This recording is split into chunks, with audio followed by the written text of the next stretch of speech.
At this time, the nodes are lined up with the sun.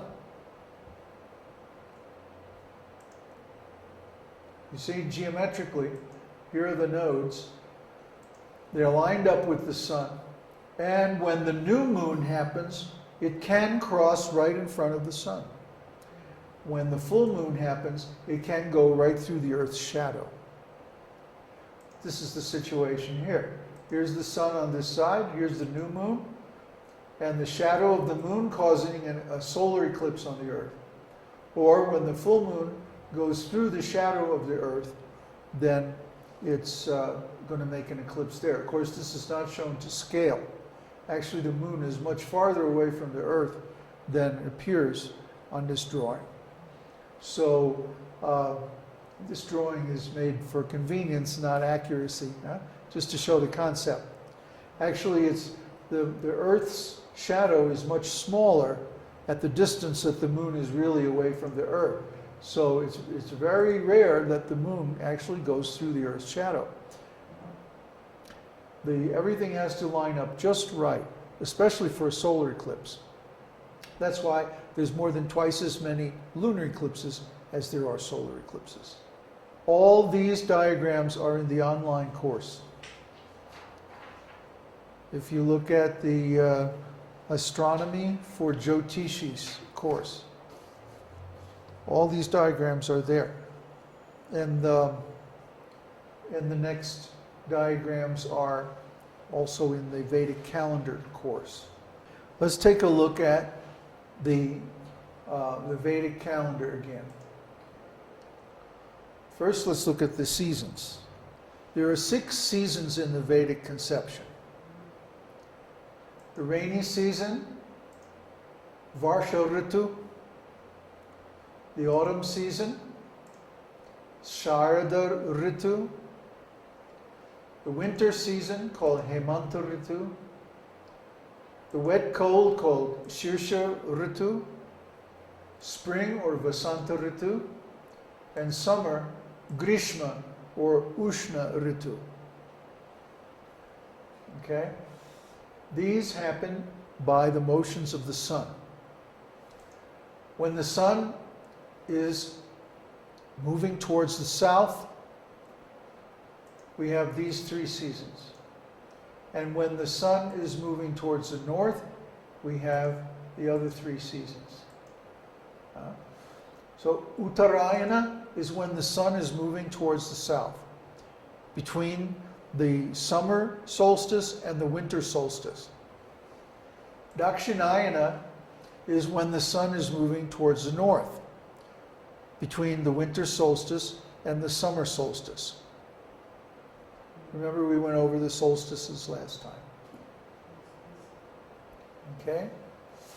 And here we see the sun signs.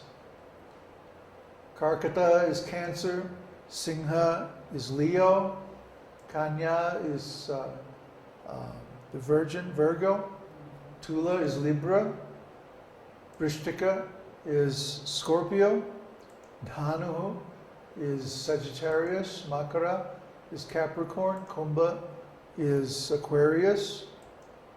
Whoops, Pisces. I should have put Meena. Meena is Pisces, Mesha is Aries, Vrishabha is Taurus, Mithuna is Gemini. And these are the lords of the season. Chandra, or the moon, is the lord of the rainy season.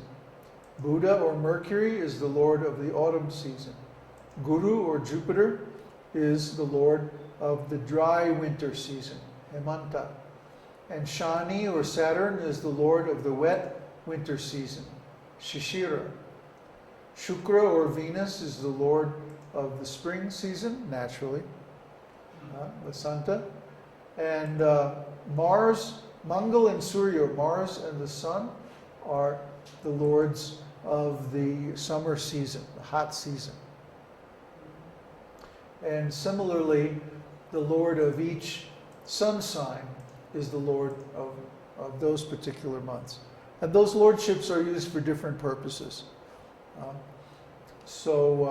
This chart is also in the Panchanga course, which is part of the Vedic calendar course. Remember we talked about the titis. What is a titi? It means 1/30th of the moon's orbit around the earth from new moon to full moon, or full moon to new moon. Remember the pakshas?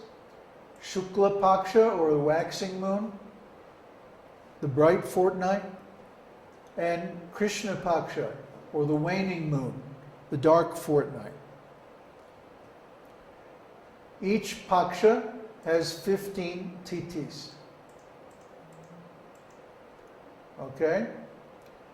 And they start with, see, Amavasya is the new moon, and Purnima is the full moon. So each paksha starts from the day after the full moon or the new moon, and then they go up through all the days until full moon is the end of the Shukla paksha, and Amavasya is the end of the Krishna paksha. Now, the days or the titis rather, not the days. I always get them confused myself. Titis, pratipat means the beginning. Dvitiya means 2. Tritiya means the 3rd. Chaturthi means the 4th. Panchami means 5th. Sakshi means 6th. Saptami means 7th. Ashtami means 8th. Navami means 9. Dashami means 10. Ekadashi means the 11th. Dvadashi means the 12th, Triyodashi means the 13th, Chaturdashi means the 14th, and then Purnima or Amavasya means either the full moon or the new moon. And of course, each of these days also has a lord.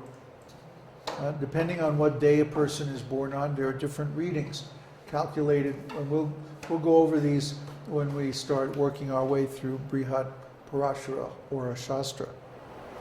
What is the length of a titi? A titi's length can vary as far as the amount of time. It can vary from about 18 hours to about 26 hours, depending on the motions of the sun and the moon. The sun and the moon sometimes move faster and sometimes move slower. So if a lunar month, remember what a lunar month, how we define a lunar month? There's different kinds of lunar months. The kind of month we're talking about now is from new moon to new moon.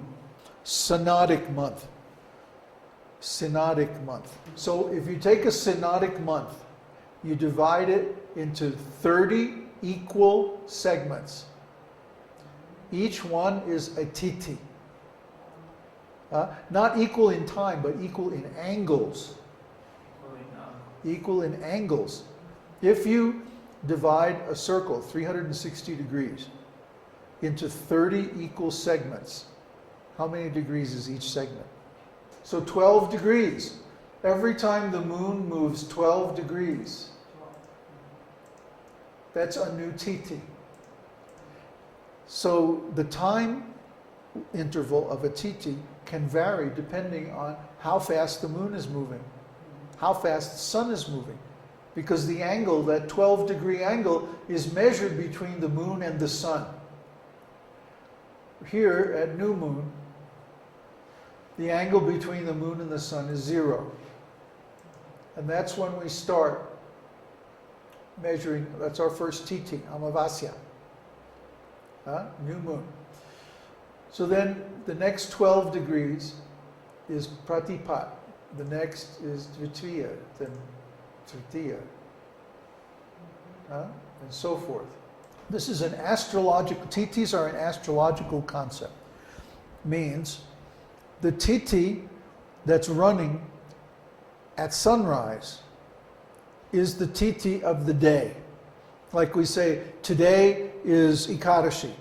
What does that mean? that means that it's Ekadashi Titi at the moment of sunrise. From whatever place on earth we are standing, that's why Ekadashi is sometimes different days on different parts of the planet. Because according to their view, from their local position, the sun rises at a different titi, during a different titi. The titis are the days, so-called, from the motion of the moon. Now, what about the days of the motion of the sun? Those are called varas. Varas. There's 7 varas. Ravi Vara, Chandra Vara, Mangal Vara, Buddha Vara, Guru Vara, Shukra Vara, and Shani Vara. And these were current, actually, up until the Roman days.